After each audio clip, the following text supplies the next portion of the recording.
Na segunda metade do século XIX e no início do século XX, doenças como a escarlatina, o sarampo, o tifo ou a tuberculose eram responsáveis por surtos epidémicos complicados na cidade de Lisboa.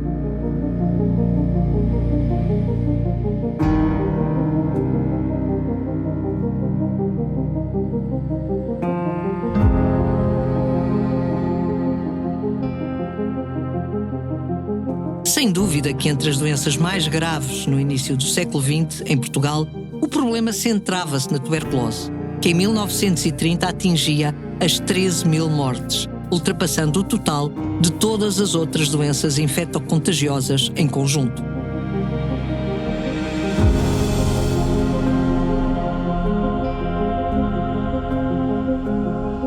Corria, pois, o ano de 1906, quando, por força e empenho da rainha Dona Amélia e por persistência dos médicos Corri Cabral, Sousa Martins, Câmara Pestana e Bento de Sousa, era inaugurado o Hospital do Rego, em Lisboa, para dar apoio a estes pacientes. Era um hospital moderno, com 728 camas e que seguia o modelo de alguns congêneres europeus. Em 1929, o hospital passava a designar-se Hospital de Corri Cabral, em homenagem ao seu principal ideólogo e impulsionador.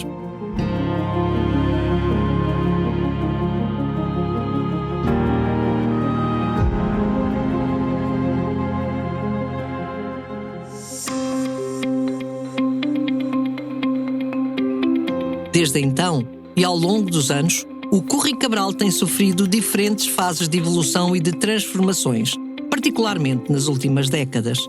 O Corri Cabral foi um hospital a ser muito dedicado, ou pelo menos criado inicialmente, para as doenças infecciosas e depois ficou um pouco apagado e com outras valências e que há uns anos, até com a própria reestruturação que houve e com a criação de novos serviços e da renovação dos espaços, foi criado este serviço que deu de facto uma resposta de qualidade na área da infecciologia. Os últimos 20 anos do Serviço de Doenças Infecciosas do Hospital Corri Cabral são 20 anos de qualidade e isso é muito importante. Foram muitas centenas os doentes salvos pelos cuidados prestados no contexto do Serviço de Doenças Infecciosas e por isso não há nenhum erro ao afirmar-se que se trata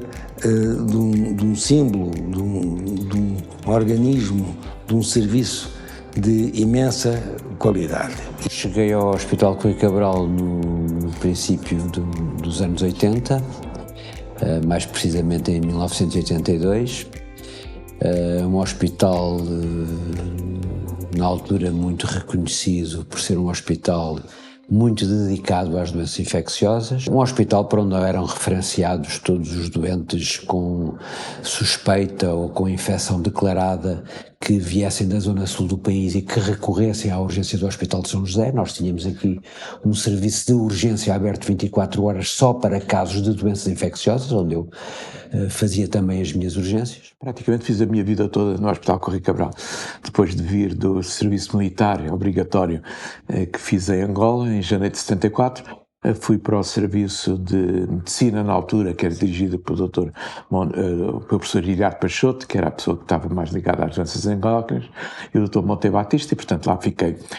Veio o 25 de Abril, conseguiu-se criar uma unidade de endocrinologia e, portanto, fiz praticamente a minha carreira lá toda, exceto graduado, e cheguei a chefe de serviço. Nesta altura havia um peso grande relativamente ao vírus VIH e à SIDA, sobre todos os aspectos, sobre o aspecto humano, mas também sobre o aspecto de custos, o aspecto económico, e havia que reorganizar tudo o hospital nesse sentido. Talvez por isso, mas também pela abnegação e força da juventude de novos médicos e administradores hospitalares que, entretanto, foram chegando ao antigo Hospital do Rego, em 2004 nasce o Serviço de Doenças Infecciosas do Hospital de Corri Cabral. Com alguma resistência, porque era um serviço de medicina, as pessoas que lá estavam queriam jogar, digamos, nos dois campos. Houve, enfim, algumas situações que não foram muito agradáveis, e como diretor clínico eu consegui reunir as pessoas que lá estavam, coloquei-lhes o problema e perguntei quem é que queria ficar em medicina, quem é que queria ficar na infecciologia. O doutor Maltês, que optou pelo serviço pela infecciologia, conseguiu-se formalizar oficialmente isso, abriu-se um concurso para chefe de serviço e ficou o Dr. Fernando Maltês. Na altura havia, efetivamente, uma diluição destas responsabilidades da infecciologia naquele que era o serviço de medicina 1 do Hospital Correio Cabral. Portanto, a medicina interna era quem superintendia e quem determinava as orientações da infecciologia. No impulso final para obter o financiamento, esteve ligada à então Secretária de Estado da Saúde, a doutora Regina Bastos, que foi alguém que, em visita direta ao hospital, viu as condições em que nós tratávamos os doentes e se comoveu inclusivamente nesse dia. Eu lembro que nesta fase de 1980 não tínhamos nenhum serviço de doenças infecciosas, o que não deixa de ser curioso, num hospital criado para as doenças infecciosas, não haver um serviço de doenças infecciosas. O primeiro serviço de doenças infecciosas deste hospital é este onde nós estamos agora, que nasce em 2004, quase 100 anos depois. Havia uma perspectiva da importância crescente das doenças infecciosas, nomeadamente também conforme disse, com a emergência e reemergência de agentes infecciosos. E, portanto, há muito tempo que se vinha a debater, ou de há alguns anos essa parte, que se vinham debatendo e criando grupos até dentro do hospital para discutir a criação ou não de um serviço especializado em doenças infecciosas, só para as doenças infecciosas. Hoje, visto retrospectivamente, concluo que muitas dessas pessoas que se manifestavam contra não quereriam perder, digamos, que o controle que tinham dentro dos seus serviços do tratamento e da abordagem dessas mesmas doenças infecciosas.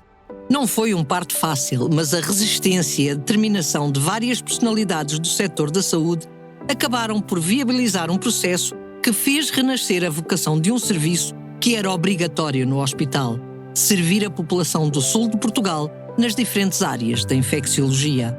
Foi um processo longo, demorado, com algumas vicissitudes próprias de quem tem que fazer nascer, pela via legal, um serviço autónomo.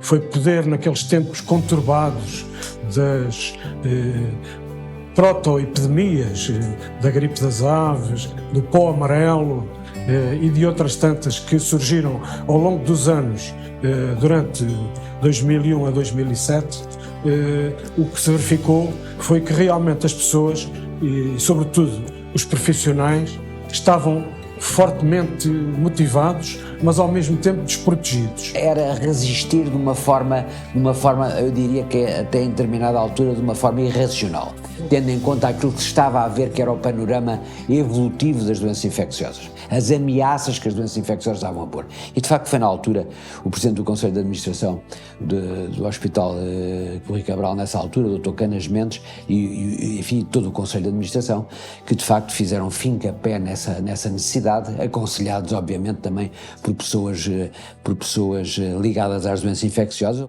E foram 20 anos de muito trabalho, de alguns medos, mas também de crescimento. É uma honra, neste momento, presidir a esta unidade local de saúde e ter um serviço que já tem 20 anos. Não se pode ser que seja velho. É um serviço jovem, 20 anos é um serviço jovem. É um serviço que tem evoluído. Basta olhar para o crescimento não só em termos de profissionais, mas também em termos de atividade. Nós este ano, ou seja, acabámos o ano de 2023 com 19 mil consultas na área da infecciologia. Temos uma grande abrangência. Atendemos em ambulatório 8 mil doentes de HIV e SIDA, portanto nós temos um trabalho enorme. A minha preocupação foi sempre também termos um serviço, como eu digo, eclético e que abordasse ou que fosse forte nas diferentes vertentes ligadas às doenças infecciosas, não só na vertente assistencial, que é, digamos que a face mais visível do trabalho de um serviço, mas também na fase na vertente da formação e na vertente da divulgação e informação. Portanto, é importante nós sermos bons bons na atividade assistencial, mas é importante sermos capazes também de formar bons profissionais de saúde e é importante também informarmos e divulgarmos aquilo que sabemos. Na atualidade, o serviço ocupa justamente um pavilhão que foi recuperado para acolher este serviço e que tem prestado um trabalho excepcional no contexto da infecciologia portuguesa. Desde a ameaça da varíola, a evolução do VIH, a síndrome respiratória aguda grave, a tuberculose multiresistente, a gripe das aves, a gripe A, o ébola e a Covid-19, o Hospital de Curri Cabral preparou-se e deu resposta a todos estes potenciais perigos, epidemias e pandemias. Quando é anunciado pela OMS que a declaração que havia uma pandemia, a nossa preocupação é o que é que vai acontecer, que tipo de vírus é este, para além dos outros serviços, como a Direção-Geral da Saúde, obviamente, o Instituto Ricardo Jorge e o Infarmed, reuníamos também com a área clínica e da epidemiologia. E da área clínica, da área dos adultos, era de facto o Dr. Maltese, que era o diretor de serviço, a quem eu pedi ajuda e a colaboração, e que foi excelente, porque tinha a voz de quem trata doentes do ponto de vista clínico, não é? E isso era importante para não só alertar para algumas preocupações, ou tranquilizar. É bom termos a noção que eles, em 2020, trataram em internamento 1.200 doentes em internamento, o que foi provavelmente o serviço que teve mais resposta a nível nacional, e depois tem uma característica particular no tratamento de doentes imunossuprimidos, porque lá fazem-se os transplantes de fígado. Nós temos tido uma experiência ao longo destes anos de fazer frente a algumas pandemias, a algumas ameaças de pandemias, a algumas epidemias que não chegaram a pandemias. Lembro a influenza H1N1 em 2009, passaram por aqui em 3 meses à volta de 600 doentes quando estávamos na fase de contenção. Portanto, nós temos, enfim, esta era uma situação diferente, mais prolongada no tempo, com maior número de doentes, mas pronto, o nosso papel é abordar as coisas com calma, o que significa que ter calma não significa não ter receio, não ter muitas vezes eu não tenho problemas em dizer, medo de nos infectarmos, medo de adquirirmos a infecção por qualquer procedimento, qualquer precipitação nossa. Os aspectos dramáticos era que se imaginava uma infecção com um volume de óbitos brutal. E nós, de tal forma, estávamos assustados com isso, que fomos descobrir um pavilhão que estava desativado e precisava de algumas obras, e fizemos-las, para instalar aquilo que na altura era considerado recomendável, era termos uma urgência dedicada para esses doentes da gripe A. Tal seria o volume da procura. Fizemos essa instalação, mobilizamos os recursos, o Dr. Maltese foi inexcedível na capacidade de mobilizar o seu pessoal médico de enfermagem para abrirmos aquela urgência dedicada, mas felizmente não abrimos. Porque, entretanto, todos os fatores que concorreriam para um volume extraordinário de doentes não se verificaram e, portanto, a gripe A, eu diria, morreu à nascença. Este Conselho de Administração iniciou a sua atividade em 2019.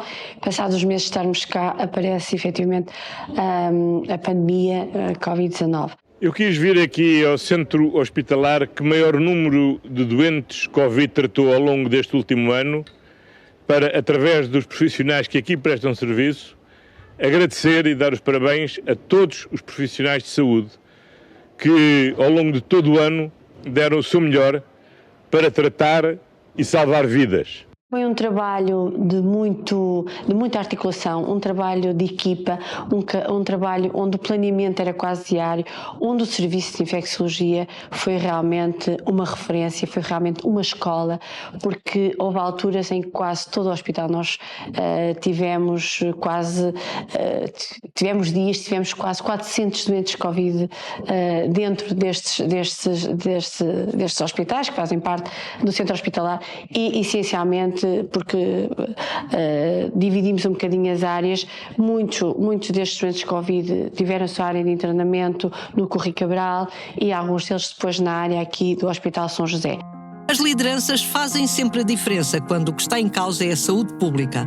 E nestas 2 décadas, a capacidade do diretor do serviço, Fernando Maltês, é referida por todos os colaboradores, parceiros e dirigentes, de diferentes formas e com diferentes enquadramentos. Depois fui-me apercebendo ao longo, agora da última pandemia, que foi mais complicado, em que o Dr. Maltês era a voz segura e tranquila quando falava, conseguia clinicamente acalmar e falar com uma voz tranquila, isto é, com a sabedoria e com a tranquilidade, não desvalorizando, mas não criando pânico nas pessoas. É preciso distinguir o diretor e o líder.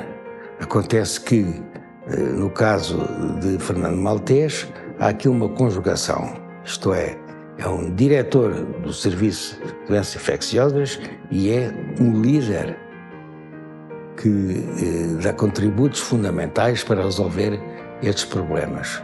O país deve muito aos médicos, e em especial aos médicos das doenças infecciosas, nomeadamente no Hospital Corri Cabral, pela dedicação demonstrada e pela forma como conseguiram ter sucesso a evitar a morte de tantos doentes que aí foram tratados. Eu quero ter a vaidade ou a presunção de que sim, que formámos também infecciologistas, que formámos bons infecciologistas, que teve essa preocupação, teve sempre subjacente à direção do serviço, formássemos infecciologistas com diferenciação técnica, possível diferenciação técnica acima da média, que fossem capazes de dar esses cuidados médicos com humanização.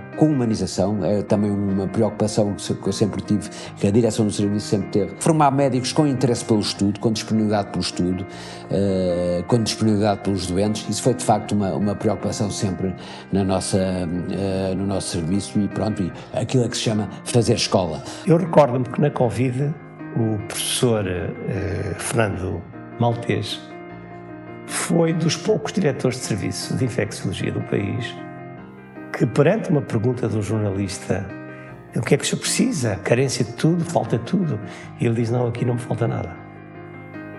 Isto é, tudo o que é possível termos, do ponto de vista científico, tecnológico, o armamento terapêutico possível nestas circunstâncias, nós temos. Se faltar alguma coisa eu também direi, mas para já temos. E fiquei muito bem impressionado com essa, eu diria, com essa coragem, mas também com essa responsabilidade. As jornadas de infecciologia do Corri Cabral, que são realizadas de 2 em 2 anos praticamente desde o nascimento do serviço, abriram espaço para a discussão científica e clínica e trouxeram a Portugal alguns dos maiores nomes da infecciologia do mundo. Ao longo destes 20 anos, nós fizemos jornadas que eu reputo de muita qualidade, que tiveram de facto sempre um cariz nacional, onde conseguimos trazer em cada momento aquilo que nos pareceu o mais importante, o mais emergente. Trouxemos cá palestrantes, transformámos estas jornadas umas jornadas 50%, em que 50% dos palestrantes são palestrantes internacionais e de prestígio, onde conseguimos trazer, sei lá, desde o primeiro médico infectado por vírus ébola ao primeiro doente dado como curado por infecção por vírus de imunodefensão humana, como trouxemos cá todas as pessoas, ou muitas das pessoas que incluídas no painel de recomendações americanas para a terapêutica antirretrovírica na infecção por vírus de imunodefensão humana. As jornadas servem exatamente para isto, não é? Para haver trocas de experiências, para partilharmos as melhores práticas, sabemos o que se passa no resto do mundo nesta área e os especialistas poderem trocar experiências, poderem efetivamente dar conhecimento e fornecer o conhecimento que cada um tem e o desenvolvimento que cada país muitas vezes está a fazer nesta área, como disse, tão importante neste momento para o mundo, não é? E para Portugal também.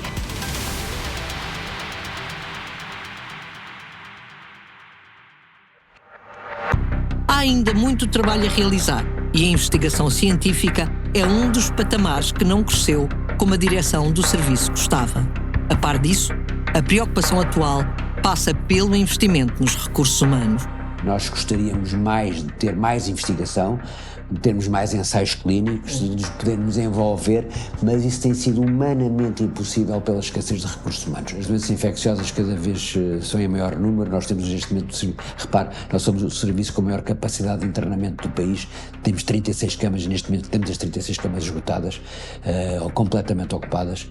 Portanto, as doenças infecciosas não param, os desafios em doenças infecciosas vão seguramente multiplicar-se. O número de infecciologistas a nível hospitalar no país vai ser cada vez maior, portanto não sei exatamente, neste momento infecciologistas especialistas somos 11, eu diria que não estou a contar com internos, estou a contar só com os especialistas, somos 11, contando com o diretor de serviço.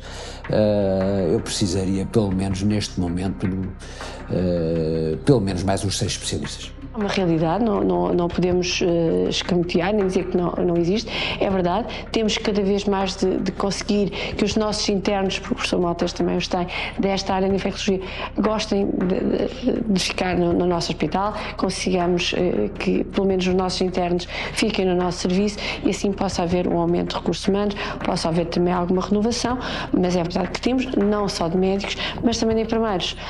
O centro hospitalar neste momento tem uma grande carência de enfermagem.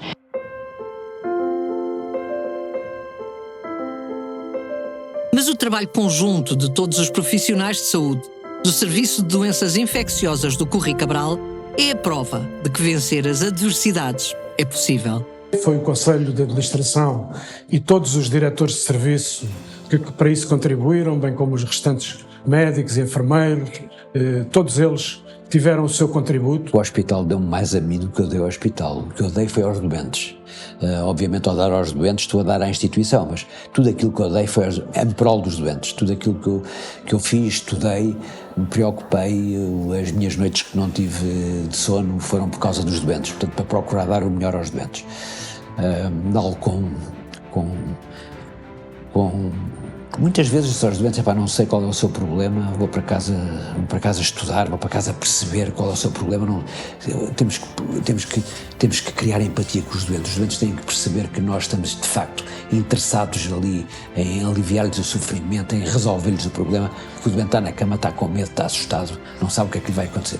Obviamente que nada disto se faz sem, eu agora estava a cometer um grave erro, se não mencionasse aqui todos os meus colaboradores que têm uma postura em relação aos doentes como eu tenho, ou melhor. O futuro impõe mais atenção aos problemas da saúde pública, como aliás ficou claramente demonstrada pelos meios que foram mobilizados para fazer face à Covid-19, impõe reforço de meios, mas incluindo em termos de recursos humanos, de pessoal, médicos, especialistas, internistas, equipamentos, enfermeiros, outros especialistas, todos são necessários no país para estar preparado para um confronto eventual com outros problemas. Tem que reforçar os seus serviços de doenças infectocontagiosas. O futuro ainda não é certo, mas há muitos caminhos que podem ser seguidos.